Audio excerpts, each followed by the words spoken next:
Primera de Pedro, capítulo 1, versículo 1 y 2, dice de esta manera: Pedro, apóstol de Jesucristo, a los expatriados de la dispersión en el Ponto, Galacia, Capadocia, Asia y Bitinia, elegidos según la presciencia de Dios Padre en santificación del Espíritu, para obedecer y ser rociados con la sangre de Jesucristo, gracia y paz os sean multiplicados. El día de hoy veremos una introducción. Tenemos que entender el propósito de la carta, como mencionaba ahorita, pero también tenemos que aprender a ver quién es el autor y en este momento poder aprender acerca de él. Muchas veces pudiéramos creer y entender que conocemos a Pedro, y no sé cuántos hoy se pueden identificar con él, porque a veces es más fácil identificarse con Pablo y queremos ser como Pablo, y porque Pablo a la iglesia y cómo se movió, pero hay tantas cosas en Pedro que podemos aprender. Entonces, como introducción, veamos algunas cosas importantes. La primera, ¿qué tipo de lectura es? Bueno, es una carta. Tenemos que entender que es una carta que está escrita, y me dice quién es el autor. El autor es Pedro. Esta carta el autor es Pedro, pero fue escrita por manos de Silvano, un hermano de la fe. Era muy común que en aquel tiempo hubiera alguien que está dictando la carta y que hubiera alguien que está transcribiendo, aunque hay momentos en que el autor puede tomar la pluma y Pablo dice en una ocasión en Tesalonicenses, si no me equivoco, dice: y esta parte al final es escrita con mi propia mano. Entonces era muy común que alguien estaba dictando y que había alguien que está transcribiendo. Vemos este inicio de carta con un saludo muy cotidiano, muy normal en el Nuevo Testamento, con esta unión del saludo griego con el judío. El saludo griego es el charis, que es gracia, y el saludo judío es shalom, que es paz. Entonces dice ahí en el versículo 2: gracia y paz os sean multiplicadas. Y es que cuando alguien tiene un encuentro y una relación con Dios, es ahí donde encuentra la bondad de Dios, el amor de Dios, y recibe su gracia. Y no solamente la gracia y la misericordia, sino que también encontramos la paz a través de Cristo, la cual me reconcilia con Dios y me permite poder acercarme confiadamente. Entonces el saludo es gracia y paz. Y esta carta es escrita ¿a quién? El versículo 1 me dice ¿a quién? Dice a los expatriados de la dispersión. Y me dice de dónde: en el Ponto, en Galacia, en Capadocia, en Asia y en Bitinia. Este era un grupo de iglesias que están en una provincia de Roma, ¿sí? Una provincia romana en Asia Menor. El día de hoy esa región sería o es Turquía. Entonces esa es la región a la cual está escribiendo Pedro esta carta, y va dirigida a este grupo de iglesias. Desde donde, otra cosa importante, para nomás simplemente, todo eso es una introducción y un contexto para saber lo que Pedro está haciendo. ¿De dónde escribe Pedro la carta?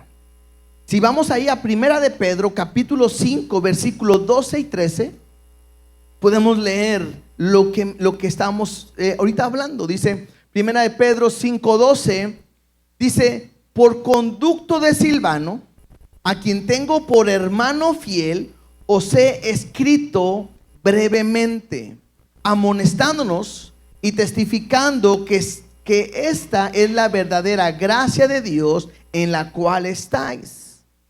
Dice: la iglesia que está en Babilonia, elegida juntamente con vosotros, y Marcos mi hijo os saludan. Esta carta la escribe Pedro desde, dice ahí, la iglesia que está en Babilonia. Bueno, el problema es que para este tiempo Babilonia ya no existe ni como imperio ni como una ciudad en ese tiempo. Lo que pasa es que Pablo está en Roma y Pablo llama a Roma Babilonia. Y bueno, eso lo veremos un poquito más adelante. Pero él le llama a Babilonia a Roma y está escribiendo esta carta precisamente desde Roma. Me dice que con él están dos personas. Primero es Silvano, y que dice es un hermano fiel. Algunos piensan que este Silvano puede ser Silas, que también anda con Pablo y Silas, y que es Silas, Silvano, y algunos piensan que puede ser, pero bueno, eso no es importante, simplemente algunos lo comentan. La otra persona que vimos ahí, que dice Marcos mi hijo, bueno, muy probablemente este Marcos se refiere a Juan Marcos. Es aquel que aparece en Hechos, que es sobrino de Bernabé, y que en una ocasión hizo un viaje misionero junto con Pablo. Va Pablo, va Bernabé y va este Juan Marcos.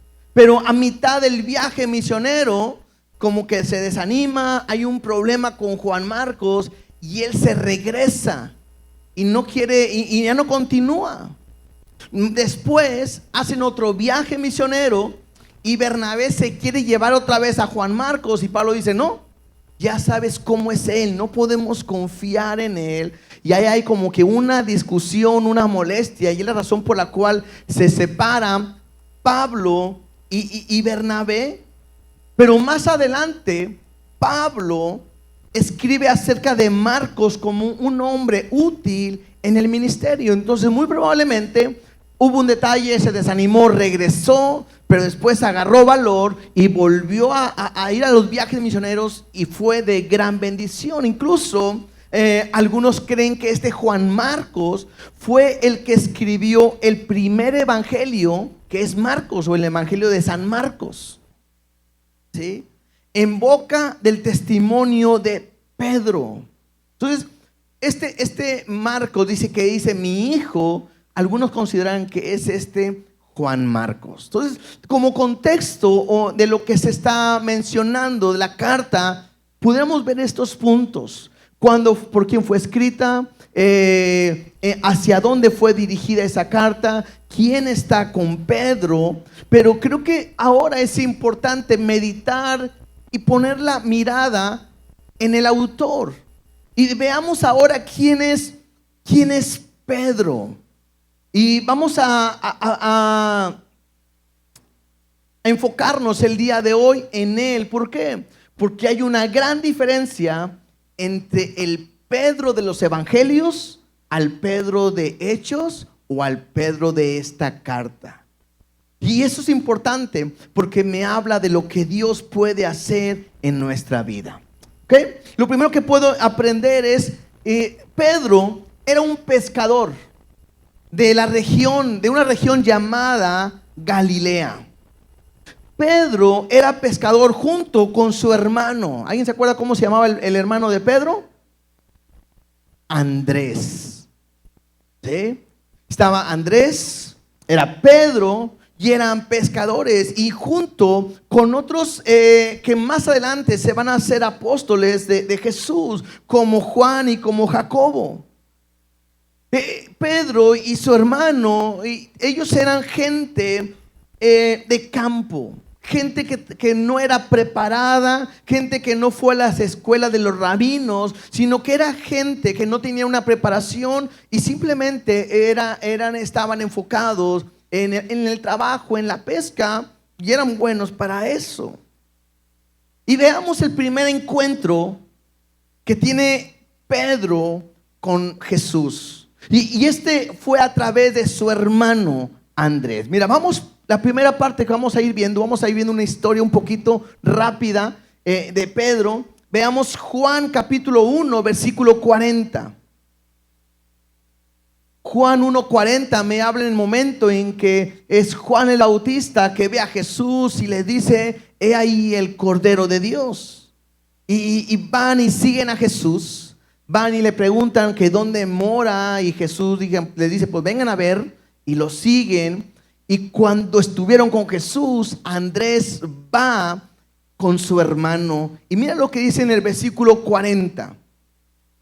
Andrés, hermano de Simón Pedro, era uno de los dos que habían oído a Juan y habían seguido a Jesús.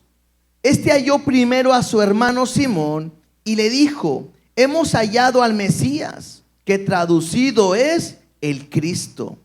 Y le trajo a Jesús, y mirándole Jesús dijo: tú eres Simón, hijo de Jonás, tú serás llamado Cefas, que quiere decir Pedro. Entonces, en esta primera lectura, lo que vemos es que Andrés tiene un encuentro con Jesús y él va inmediatamente por su hermano, y es Simón. Y le dice: hemos encontrado al Mesías, y lo lleva para donde está Jesús. Y cuando llega a donde está Jesús, Jesús voltea a verlo, y Jesús sabe quién es Pedro o Simón, ¿sí? Jesús sabe quién es él. ¿Por qué? Porque cuando se le queda mirando, le dice: tú eres Simón.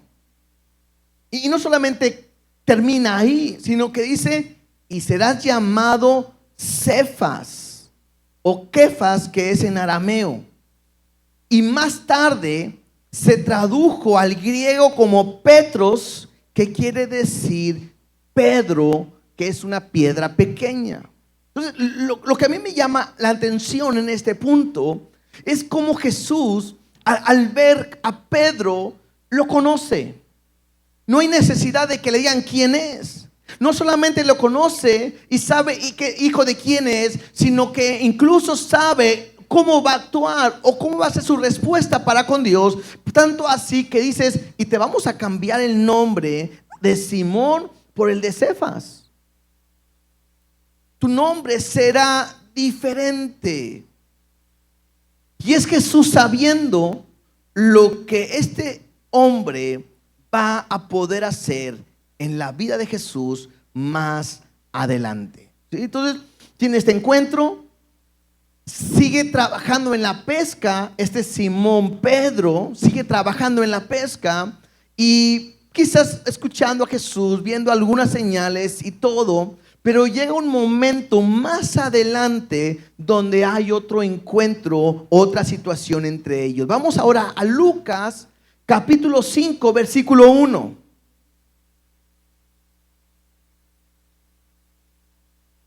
Lucas capítulo 5, versículo 1 en adelante. Vamos a leer también esta historia. Dice así: aconteció que estando Jesús junto al lago de Genesaret, el gentío se agolpaba sobre él. ¿Para qué? Para oír la palabra de Dios. Interesante. Cuando alguien se buscaba a Jesús, o la gente buscaba a Jesús, no era, muchos lo usaban para sacar ventaja, pero lo importante, o me llama la atención, es que ellos iban queriendo oír la palabra de Dios, la enseñanza, que es lo más importante que tenemos que escuchar y recibir de parte de Dios. Dice: y vio dos barcas que estaban cerca de la orilla del lago, y los pescadores habían descendido de ellas y lavaban sus redes. Y entrando en una de aquellas barcas, la cual era de Simón, le rogó que la apartase de tierra un poco, y sentándose enseñaba desde la barca a la multitud. Entonces Jesús estaba hablando, ve dos barcas, agarra la de Simón, se sube y le dice: hala un poquito para atrás. Y Jesús se sienta a enseñar y a predicar y a hablar. Interesante, porque viendo dos barcas, agarra la de ¿quién? La de Simón. ¿Ustedes creen que fue casualidad? Claro que no, hay un propósito de parte de Dios. Y me llama la atención algo que podemos aplicarlo. Dios va a usar tus recursos para mostrar su gloria y su poder. Dios está buscando personas que estén dispuestas para que Dios pueda hacer su voluntad. Y entonces dice ahí versículo 4: cuando terminó de hablar, dijo a Simón: boga mar adentro y echad vuestras redes para pescar. Respondiendo Simón, le dijo: Maestro, toda la noche hemos estado trabajando y nada hemos pescado, mas en tu palabra echaré la red. Y esto es interesante. ¿Por qué? Porque Simón es pescador y Jesús lo podían haber conocido como ¿qué? Como carpintero, ¿no? Y maestro también, y Señor. Entonces Pedro pudo haber dicho: Señor, discúlpame, pero si hay alguien que sabe de pesca, soy yo. Y te digo algo, toda la noche hemos estado tratando de pescar y no hemos logrado nada, no trajimos nada. Hoy no es el momento, no es la forma, estamos cansados, no se debe de hacer ahorita.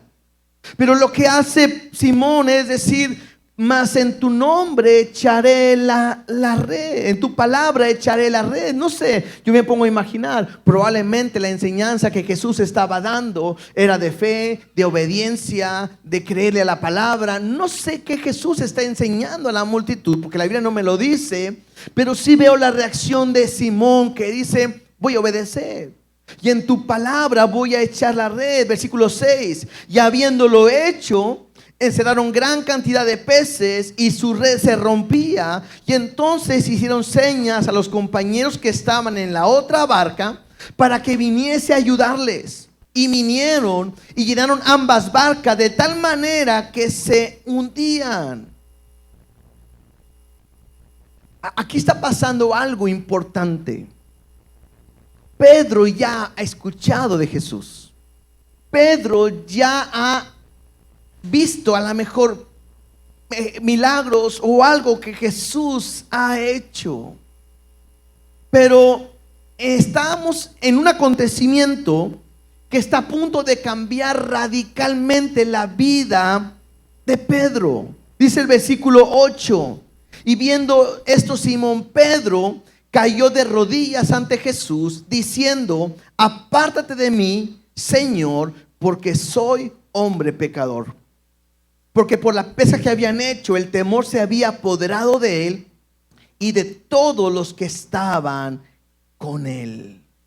Esto que Jesús hizo ante los ojos de Pedro hizo que abriera su corazón.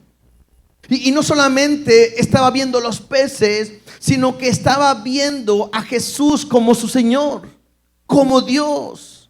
Y eso lo único que hizo como reflejo es que pudiera verse la condición de Pedro. Importante. En este momento Pedro está teniendo un encuentro real con Jesús, tanto así que lo conoce como Dios y se conoce él como pecador.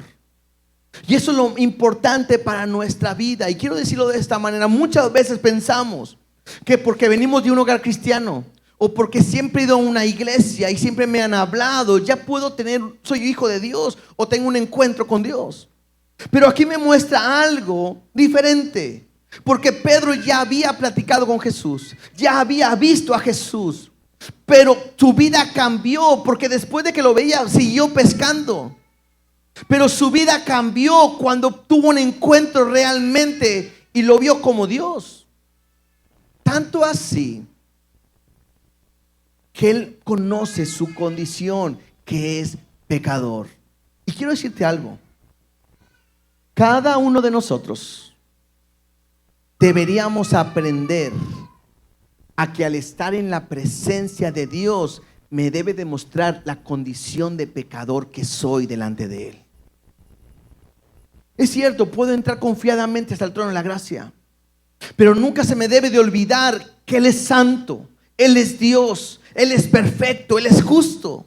Y nunca se me debe de olvidar quién soy yo. Cada vez que leemos la Biblia y que vemos que alguien tiene un encuentro con Dios, siempre la reacción es: ay de mí que soy pecador. Y tengo que entender, porque Él está en la presencia de Dios, debe de evidenciar mi pecado. Cuando me meto en su presencia, cuando le alabo, cuando le adoro, cuando tengo una intimidad con Él, lo primero que debe reflejar el estar en su presencia es mi condición, en que fallamos, en que no somos perfectos y que necesito tener un encuentro con Él. ¿Para qué? Para que cambie mi vida por completo.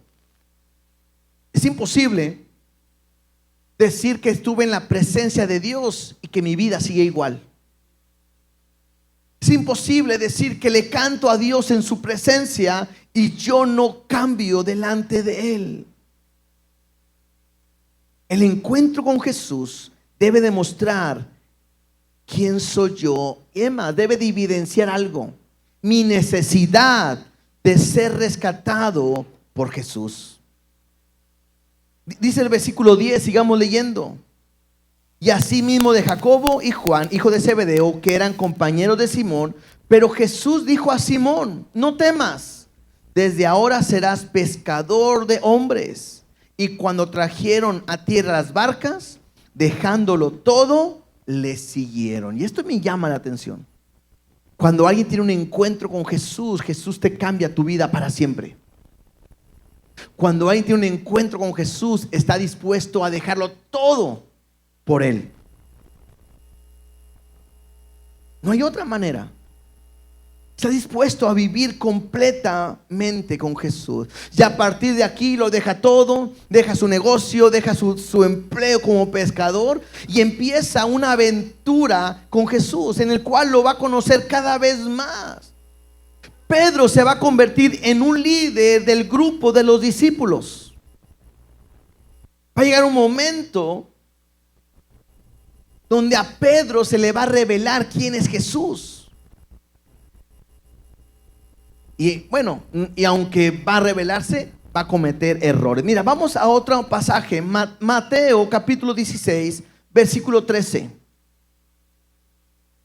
Mateo 16, 13. Veamos otro pasaje en la vida de Pedro con Jesús.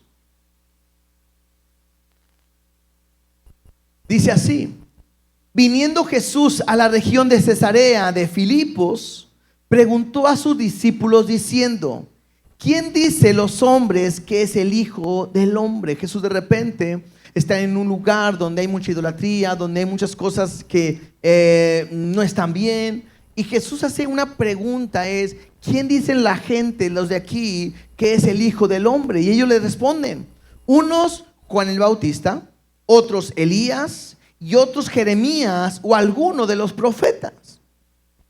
Y aparentemente todo está bien, y de repente Jesús voltea hacia ellos la pregunta y le dice: ¿y vosotros quién decís que soy yo? Y respondiendo Simón Pedro dijo: tú eres el Cristo, el Hijo del Dios viviente. Entonces le respondió Jesús: bienaventurado eres Simón, hijo de Jonás, porque no te lo reveló carne ni sangre, sino mi Padre que está en los cielos. En este momento pareciera que Pedro está avanzando. Ya no solamente tiene un encuentro con Jesús, sino que ahora en su caminar Dios le empieza a revelar la identidad de Jesús. Ahora Simón sabe que Jesús es el Mesías, que Jesús es el Hijo de Dios. Incluso tanto así que lo elogia Jesús a Simón, porque ha recibido una revelación. ¿De quién? Dice, de mi Padre. Dice: eso no te lo ha revelado ni carne ni sangre, sino mi Padre que está en los cielos. Y a lo mejor se siente muy a gusto Simón por lo que le acaba de decir, pero está a punto ahora de meter la pata. Mira lo que dice el versículo 18 y 19. Y yo también te digo que tú eres Pedro, y sobre esta roca edificaré mi iglesia, y las puertas del Hades no prevalecerán contra ella. Y a ti te daré las llaves del reino de los cielos, y todo lo que atraes en la tierra será atado en los cielos, y todo lo que desatraes en la tierra será desatado en los cielos.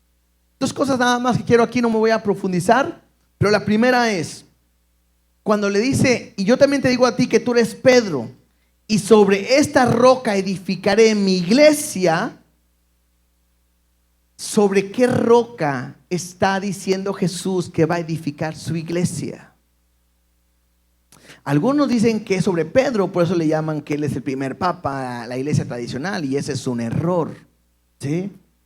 Y a ti te digo, Pedro, que sobre esta roca edificaré la iglesia. ¿Cuál es la piedra por la cual edifica la iglesia? Algunos dicen que es Jesús, pero lo que está hablando, claro que Jesús es la piedra principal, pero por lo cual edifica la iglesia es en relación a la frase que Pedro ha dicho. Cuando dice, sobre esta es la roca, tú eres el Cristo, el Hijo del Dios viviente. Sobre esa frase que señala que Jesús es el Cristo, esa es la base principal de la iglesia. Y la segunda, y a ti te daré la llave del reino de los cielos. No vamos a pensar que entrando al cielo, en la puerta está Pedro con un llavero diciendo a ver quién entra y quién no entra. No, eso no es la idea. La idea es que le ha dado autoridad, y le da una autoridad. ¿Por qué? Porque él va a ser un líder muy importante en la iglesia primitiva. La primera predicación, enseñanza, la da Pedro. Se convierte en 3,000 hombres, si no me equivoco. Y será un pilar, un fundamento importante en la iglesia primitiva. Entonces, lo único que está diciendo Jesús, sobre lo que has dicho, voy a edificar mi iglesia. ¿Qué ha dicho? Que Jesús es el Cristo, el Hijo del Dios viviente. Bueno, y a ti te he dado autoridad. Y lo que está hablando es en relación a la autoridad que Dios le está dando a él. Y entonces, versículo 20. Entonces mandó a sus discípulos que a nadie dijese que él era Jesús el Cristo. Y desde entonces comenzó Jesús a declarar a sus discípulos que era necesario ir a Jerusalén y padecer mucho de los ancianos, de los principales sacerdotes y de los escribas, y ser muerto y resucitar al tercer día. Esta información no era nada fácil para sus discípulos. Ellos estaban esperando un Mesías que viniera a rescatarlos. Ellos estaban esperando un Mesías que viniera a traer una liberación política. Recuerden, ellos estaban bajo el dominio de Roma, de los romanos. Y estaban esperando que viniera el Mesías y los libertara y que gobernara ahí, y desde ahí gobernara Dios todo el mundo. Pero cuando de repente empieza Jesús a decirles, bueno, y les voy a decir que es necesario de que yo vaya a padecer, que yo tengo que morir. Y aunque voy a resucitar al tercer día, para ellos no era nada fácil esperar o recibir esta noticia. Porque el líder que ellos esperaban que lo salvara, ahora va a morir. Y esto no tenía sentido para ellos. Versículo 22.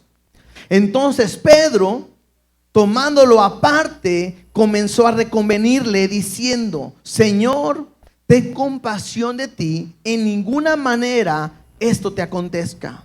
Pero él, volviéndose, dijo a Pedro, quítate delante de mí, Satanás, me eres tropiezo, porque no pones la mira en las cosas de Dios, sino en la de los hombres. Y esto no es nada fácil. Acaba de elogiar Jesús a Simón, le dijo, hoy Simón, eres bienaventurado, porque lo que acabas de decir no te lo reveló nadie sino mi Padre. Uy, qué bendición, eres bienaventurado, te voy a dar autoridad, y sobre lo que tú acabas de decir, ahí voy a fundar mi iglesia. Y a lo mejor Pedro se puso así como que orondo, dicen por aquí, ¿verdad? Contento. Pero cuando Jesús empieza a decir que tiene que morir, de repente va Pedro, quizás en esa holandés, no qué puedo decir, no sé, y va y le dice, no Señor, que eso no te acontezca. Y me llama la atención que Jesús no le dice, no hombre Pedro, no la riegues, sino que Jesús es tan directo y le dice, quítate delante de mí, Satanás, porque me eres tropiezo. Porque no pone la mira en las cosas de Dios, sino en la de los hombres. Y entonces Jesús dijo a sus discípulos, si alguno quiere venir en pos de mí, niéguese a sí mismo, tome su cruz y sígame. Y creo que muchas veces nosotros podemos identificarnos con Pedro. ¿En qué sentido?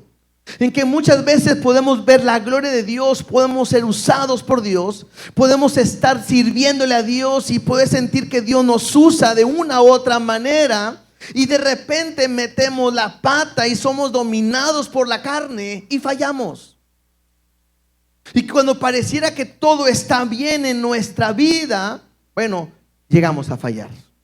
Y ese es Pedro. Y lo conocemos como alguien que habla a la ligera, como alguien que es medio bocón, como alguien que de repente la riega muy seguido. Por eso algunos no se quieren comparar o parecerse a él. Mira, veamos otra historia en el monte de la transfiguración. Mateo 17, versículo 1 en adelante. Mateo 17, 1 dice: 6 días después, Jesús tomó a Pedro, a Jacobo y a Juan, su hermano, y los llevó aparte a un monte alto.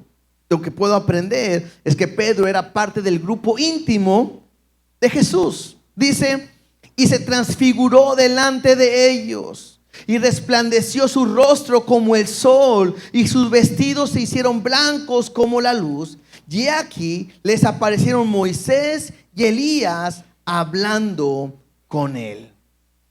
Interesante, porque aquí está ahora Dios una vez más revelando su plan. ¿A quién? Pues a Pedro, a Juan y a Jacobo. Por un momento ellos están viendo la gloria de Dios.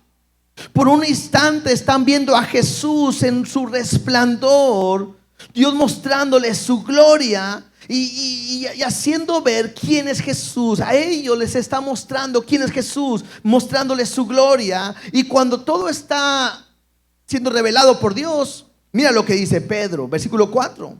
Y entonces Pedro dijo a Jesús: Señor, bueno es para nosotros que estemos aquí. Si quieres, hagamos aquí 3 enramadas, una para ti, otra para Moisés y otra para Elías. Pedro le dice a Jesús: ¿cómo ves? ¿Hacemos unas 3 tiendas de campaña? Y el problema es que Pedro no está entendiendo lo que está pasando. Llega un momento donde pareciera que Pedro está comparando a Jesús con Moisés y con Elías. No está entendiendo lo que está pasando. Versículo 5. Y mientras él aún hablaba, tiene que intervenir Dios, una nube de luz los cubrió. Y he aquí una voz del cielo, desde la nube, que decía: este es mi Hijo amado, en quien tengo complacencia, a él oír. Pareciera que Dios le está diciendo a Pedro: no, espérame, no estás entendiendo. Jesús no se puede comparar ni a Moisés ni a Elías. Están ahí, pero Jesús es aparte. Quiero que vean que Jesús está manifestando su gloria. Y tanto así que la voz se escucha y dice: este es mi Hijo amado, en quien tengo complacencia. Y Dios pone o centra la mirada completamente en Jesús. Y vemos a Pedro intentando de hacer algo bueno, quizás, pero es inmaduro y está diciendo algo fuera de lugar. O sea, Dios quiere mostrarle, Dios quiere hacer algo y él está queriendo hacer otra cosa a su manera. Tanto así que Dios tiene que interrumpir para aclarar las cosas. Y a veces somos así, ¿cierto? A veces pensamos que podemos tener mejores ideas de Dios, mejor forma de pensar, y Dios tiene que intervenir en nosotros para poder hacer su obra, ¿sí? Otro pasaje, Juan capítulo 13, versículo 3.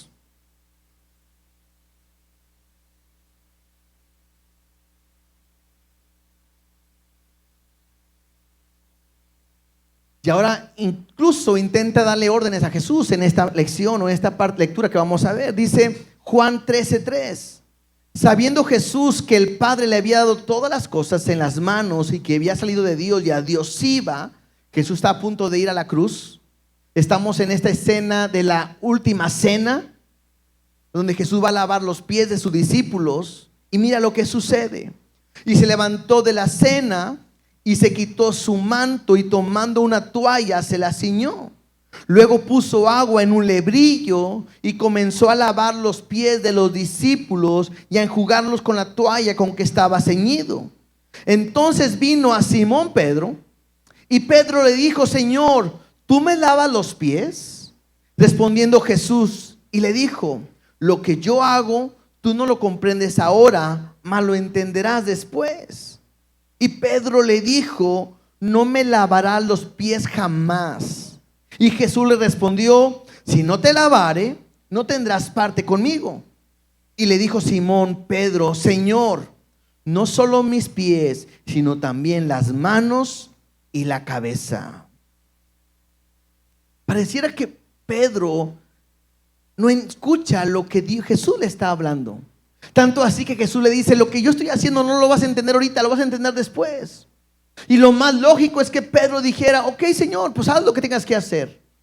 Pero de repente se levanta y una vez más abre su boca. Pedro es esta persona que habla cuando no tiene que hablar y le dice: pues a mí nunca me vas a lavar los pies. Y Jesús le dice: perfecto, pero si no te lavo los pies, no tienes parte conmigo. Y luego se va al otro extremo: bueno, entonces báñame. Y Jesús le dice: no es necesario, solamente los pies. Y otra vez vuelvo a decir, vuelvo a poner este ejemplo. Muchas veces pudiéramos aprender o vernos como Pedro. ¿Por qué? Porque muchas veces nosotros pensamos o pudiéramos creer que nosotros tenemos mejores planes que los que Dios tiene. Muchas veces pensamos decirle a Dios que la manera en que yo creo, pienso las cosas van a salir mejor. A veces quiero que hasta Dios me dé una explicación de lo que yo estoy haciendo. ¿Por qué lo hace? ¿Por qué me hace pasar por esa prueba? ¿Por qué me hace pasar por esa dificultad? ¿Por qué? Hay cosas que tenemos que aprender. No lo entiendes lo que Dios hace ahorita en tu vida, pero lo vas a entender después.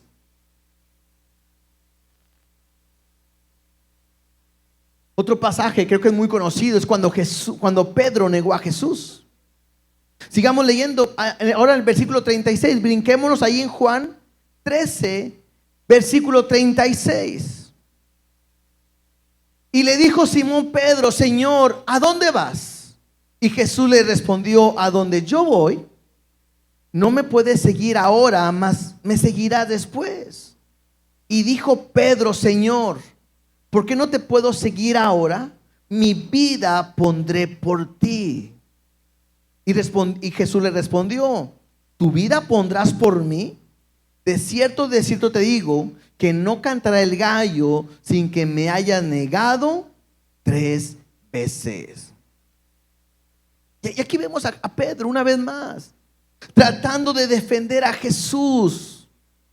¿Se acuerdan? Cuando Jesús fue apresado, llega un soldado y quiere tomar, y Pedro se siente tan valiente que agarra su espada y le corta la oreja a este soldado, tratando de ayudar a Jesús cuando Jesús no necesita su ayuda.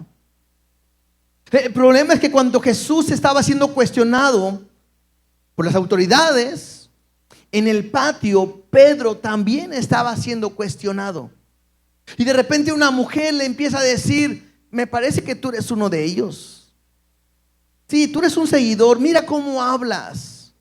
Tu forma de ser se refleja, tú eres uno de ellos. Tanto así que Pedro no pudo responder correctamente y va a negar a Jesús, incluso llega a maldecirlo. Y entonces canta el gallo y él ya lo había negado 3 veces. Y creo que muchas veces eso puede pasar a nuestras vidas. ¿Cuántas veces nosotros le hemos dicho a Jesús: ya no te voy a fallar, no vuelvo a cometer este pecado, no vuelvo a actuar así, no vuelvo a ver eso, no vuelvo a ir allá, te prometo que voy a cambiar, te prometo que no voy a fallarte, me comprometo a ser fiel a ti, me comprometo a hacer tu voluntad? Y muchas veces le hemos dicho: te prometo que nunca más. Y a lo mejor hemos fallado. Quizás es muy raro de escuchar de repente un gallo por aquí, ¿no? El único gallo a lo mejor es Alexa, ¿no? Que de repente puede estar ahí despertándote en las mañanas. Pero de repente podemos seguir fallándole a Dios. Y no podemos olvidarnos la restauración de Pedro. Porque después de este momento donde él lloró amargamente, después Jesús lo encuentra y Jesús lo restaura. Y después de este momento, Pedro se va a convertir en un hombre valiente. Un hombre que realmente estuvo dispuesto a dar su vida por Jesús. Y cuenta la historia que más adelante, cuando empieza la primera persecución oficial en Roma, Pedro va a salir. Va a escapar con todos. Y cuando estaba a punto de salir, tuvo una visión donde ve a Jesús que entra a la ciudad. Y que él le pregunta en la visión a Jesús: ¿a dónde vas? Y que Jesús le contesta a Pedro: voy a la ciudad a morir. Y entendió Pedro que Dios lo estaba llamando a dar su vida en ese momento. Y entonces Pedro es tomado y es crucificado y pide que lo pongan de cabeza porque no se siente digno de ser crucificado igual que su Señor. Pero a partir de ese momento vemos a un Pedro diferente. El Pedro que nos encontramos en Hechos es un Pedro lleno del Espíritu Santo. Es un Pedro transformado completamente. Al escribir en la carta, y que veremos durante estas semanas, veremos a un Pedro con un corazón completamente diferente. Aquel que era impulsivo, que hablaba y que cometía errores al hablar o al expresarse o al reaccionar. Veremos a un Pedro que realmente tuvo un encuentro con Jesús, que cambió su vida por completo. Entonces, es interesante. Tú puedes estudiar mucho más de la vida de Pedro durante estos días ahí en tu casa para saber lo que está expresando. Ahora regresemos por favor una vez más a Primera de Pedro, capítulo 1. Y decíamos que esta carta fue escrita a la dispersión de las iglesias por todo el imperio que estaba ahí. Y era para animar a la iglesia a entender que ellos eran extranjeros y que estaban viviendo en esta manera de persecución de una manera difícil. Ellos tenían que aprender que tenían una esperanza completamente en Jesús. Pero leamos otra vez esos dos versículos y veamos unas últimas cosas para terminar. Primera de Pedro, versículo 1 dice: Pedro, apóstol de Jesucristo, a los expatriados de la dispersión en el Ponto, en Galacia, en Capadocia, Asia y Bitinia. Y mira lo que dice: elegidos según la presciencia de Dios Padre. La primera palabra que yo quiero resaltar es esta palabra de elegidos. Y esta palabra de elegidos tiene que ver con lo que Dios hizo con su pueblo. Cómo Dios escogió a su pueblo a pesar de quienes eran ellos. Porque fue un pueblo escogido a través de la familia de Abraham. Y si nos vamos al inicio, en Abraham no había nada especial. No había nada bueno. Sino que de repente Dios le habla a Abraham y le dice que hay un propósito en él, que si él obedece hay una bendición para él, su descendencia, y que a través de él vendrá una bendición a todo el mundo. Y lo que podemos simplemente entender es que Dios eligió a Abraham por su gracia y por su bondad para llevar un plan de rescate para el mundo entero. Más adelante, el pueblo de Israel está en Egipto y Dios va a rescatarlos de Egipto para formar una nación especial que pudiera hacer luz a las demás naciones. Pero una vez más, Dios le dice a su pueblo, a Israel: no creas que te elegí porque eres muy especial, muy fuerte o porque eres importante. Incluso le llega a decir: eras un pueblo débil. E incluso le dice: y rebelde. Y una vez más, aprendemos, Dios escogió a su pueblo por gracia y bondad para llevar a cabo su propósito. Entonces, cuando esta carta está dirigida a los que están expatriados en la dispersión, lo que quiere decir es que ellos pudieran entender que Dios los ha escogido y que ellos son especial para Dios, aunque no hay nada en especial en ellos. O sea, no había nada bueno por lo cual Dios los escogió. No había nada por el cual le conveniera a Dios. Y lo mismo es para nosotros. Dios nos ha elegido a cada uno de nosotros. Y no creas que había algo bueno en nosotros. Incluso los que estamos sirviendo, no podemos pensar de que Dios se sacó la lotería cuando nos escogió a nosotros. La Biblia me dice que lo vil y lo menospreciado escogió Él. ¿Para qué? Para avergonzar a aquellos que se creen sabios. Dios nos ha escogido a nosotros de la misma manera. Dice ahí, elegidos según la presencia de Dios. Importante, no dice presencia, dice presciencia. Me habla de un conocimiento anticipado. Entonces, ¿de qué me habla? Dios, así como Pablo le dice a esta iglesia, a los que están dispersos, le dice, Dios te ha escogido en el conocimiento anticipado que Él tenía. De la misma manera, yo creo que hoy nos aprendamos, cada uno de nosotros hemos sido escogidos por Dios según el conocimiento anticipado que Dios tiene de nosotros. ¿Por qué? Porque no puedo olvidar que Él es omnisciente, Él lo sabe todo. Él sabe que íbamos a responder al llamado. Y al responder al llamado, Él te ha escogido y te ha llamado para que puedas cumplir el propósito que hay en Él.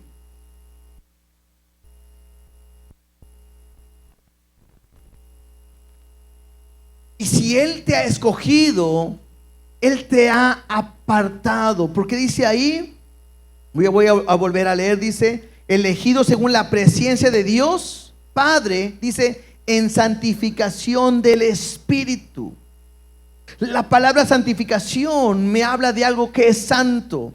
Y tengo que entender que la palabra santo en la Biblia me habla de algo que es apartado para Dios. Cuando hablamos de los instrumentos del templo, los instrumentos que eran santos o apartados de Dios, no había nada especial en ellos.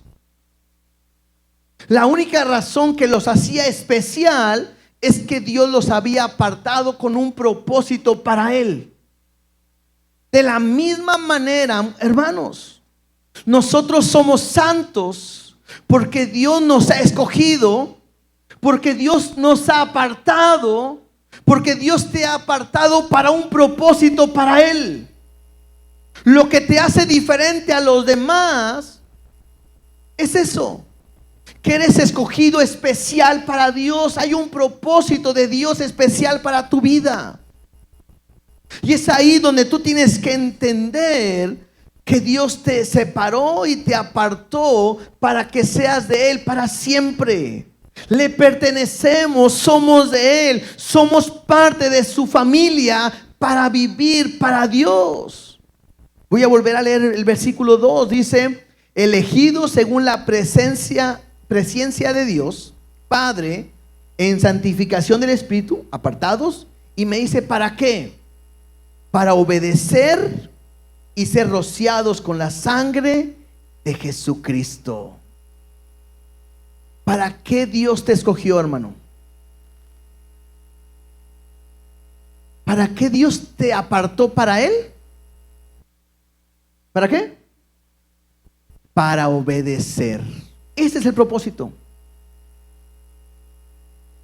Si Dios te ha escogido antes de la fundación del mundo, si Dios te ha apartado con un propósito, si Dios te ha hecho suyo, si Dios te ha metido en su familia y ahora eres parte de su familia, solamente hay un solo propósito. El propósito es obedecerle.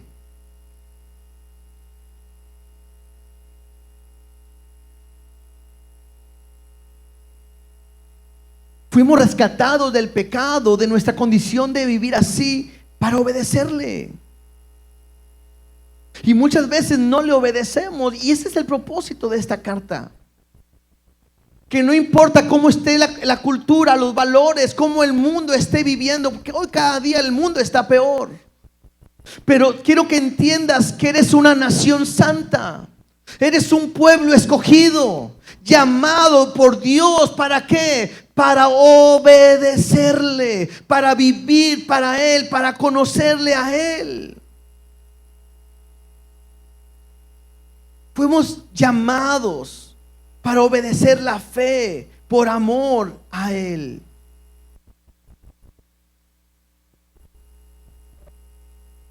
Para ponernos a los pies de Jesús. Para ponernos como nuestro Señor, como nuestro Salvador. Y algunos piensan que este versículo 2 podía haber sido un canto o un credo de la iglesia primitiva. ¿Por qué? Porque si alguien le llegara a preguntar, a cualquiera le llegara a preguntar, oye, ¿qué es un verdadero cristiano? Ellos podían decir, un verdadero cristiano es alguien que Dios ha elegido según su presciencia, santificados por medio del Espíritu para ser rociados por la sangre de Jesús y obedecerle. Es una buena definición de lo que es un cristiano. Alguien que está escogido por Dios, apartado para Él, que ha sido rociado con la sangre de Cristo y con un solo propósito: obedecerle. Dios nos llama a obedecerle. Jesús llega a decir, ¿por qué me dices Señor, Señor y no haces lo que yo te digo? Jesús llega a decir, si me amáis, guardad mis mandamientos, obedéceme. Iglesia, tenemos un rey, tenemos una nación que no es de este mundo. Aprendamos, no amemos este mundo. Es increíble cómo nos enamoramos de este mundo que va a ser destruido. Es increíble cómo quieres tener tantas posesiones en este mundo, cuando Jesús dijo, no hagan tesoros en la tierra, sino sus tesoros tienen que ser en los cielos. Cuando Jesús nos ha enseñado y que nos ha dicho que va a ser una morada, fue preparar morada para nosotros, para que donde Él esté, nosotros también estemos. No pertenecemos a este mundo. Somos extranjeros, somos peregrinos, somos embajadores también. Pero tenemos que vivir de una manera diferente, y eso es lo que Dios quiere. Si tú estás viviendo como lo vive el mundo, hay un problema. Es más, la palabra me dice que el que quiere ser amigo del mundo se constituye enemigo de Dios. ¿Amas el mundo? ¿Quieres este mundo? No tienes a Dios. Porque nuestros valores no son los de este mundo. Y vas a tener opresión. Y vas a tener hostilidad.